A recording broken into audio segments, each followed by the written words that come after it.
계속해서 다음 주제 자세히 살펴보겠습니다. 지난달 26일이었죠. 정부에서 중금리 대출 제도 개선 방안을 내놨습니다. 그런데 이와 관련해서 최근에 일부 언론에서 우려의 목소리를 내고 있는데요. 금융위원회 중소금융과의 김종훈 과장과 사실 여부를 짚어보겠습니다. 과장님 안녕하세요. 네, 안녕하십니까.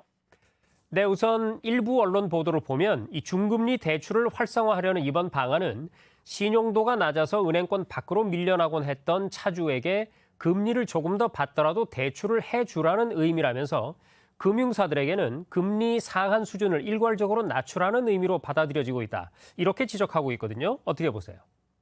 예, 결론부터 말씀드리면 금융회사는 대출자의 신용등급이나 조달금리 등을 종합적으로 고려하여 금리 수준을 결정한 후 대출을 하면 됩니다. 중저신용자에 대한 대출이라고 해서 금리 상한 이하로 대출을 해야 하는 것은 아닙니다. 최근 정부가 발표한 중금리 대출 제도 개선 방안에서 민간 중금리 대출 금리 상한을 제시한 이유는 중저신용자 대상 금리 수준을 일정 수준 이하로 유도하기 위한 목적입니다. 따라서 금융회사는 자체적인 판단에 따라 금리 상한 이하로 대출을 실행하거나 금리 상한 이상으로 대출하되 규제 인센티브 없이 높은 예대 마진을 추구하는 선택이 가능합니다. 일부 언론에서 중저신용자에 대한 대출 금리가 금리 상한 이하여야 한다는 점을 강조하며 금융회사의 수익성 악화 등 어려움이 있다고 보도하였으나 이는 사실과 다르다는 점을 말씀드립니다. 네, 자 그런가 하면 이런 지적도 있습니다. 중금리 대출의 금리 상한을 인위적으로 낮추게 되면 금융사들은 금리 상한을 낮춘 범위만큼의 저신용자들을 대출 대상에서 제외할 가능성이 높아진다 이런 얘기인데요. 이 주장은 어떻습니까? 이번 중금리 대출 금리 상한 인하로 요건을 충족하는 것이 전부 다 어려워져서 중금리 대출 공급이 감소할 가능성이 있다는 일부 언론의 비판이 있었습니다.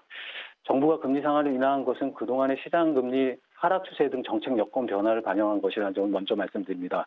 따라서 이번 방안에 따라 금리 상한을 인하하더라도 중금리 대출 공급 대상을 중저신용층으로 한정하여 집중 공급하도록 제도를 변경했다는 점과 은행의 중금리 대출에 대한 인센티브를 신설한 점 등을 고려할 때 중저신용자에 대한 중금리 대출 공급은 증가할 것으로 예상하고 있습니다.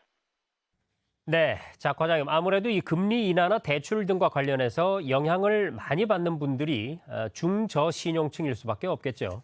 자, 중저신용자들의 원활한 금융 이용을 위한 방안이 있다면 어떤 게 있을까요? 정부는 앞으로도 신용평가 고도화나 원스톱 대출 이동 서비스 도입 등을 통해서 상한 의지나 능력이 있는 중저신용자의 대출 금리를 완화하는 방안을 지원해 나갈 예정입니다. 특히 저축은행 신용평가 모형 고도화 과정에서 중저신용자에 대한 특화된 신용평가 모형을 개발 보급할 계획입니다.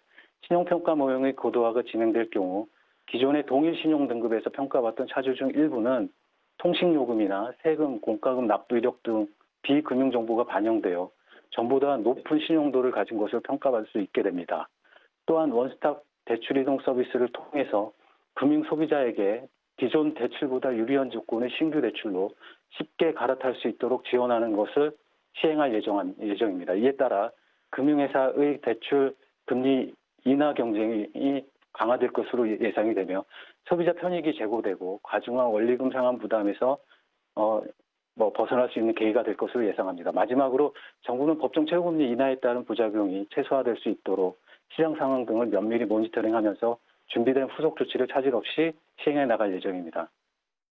네, 잘 들었습니다. 지금까지 중저금리 대출 개선 방안과 관련해서 금융위 중소금융과의 김종훈 과장과 짚어봤습니다. 과장님 오늘 말씀 고맙습니다. 감사합니다.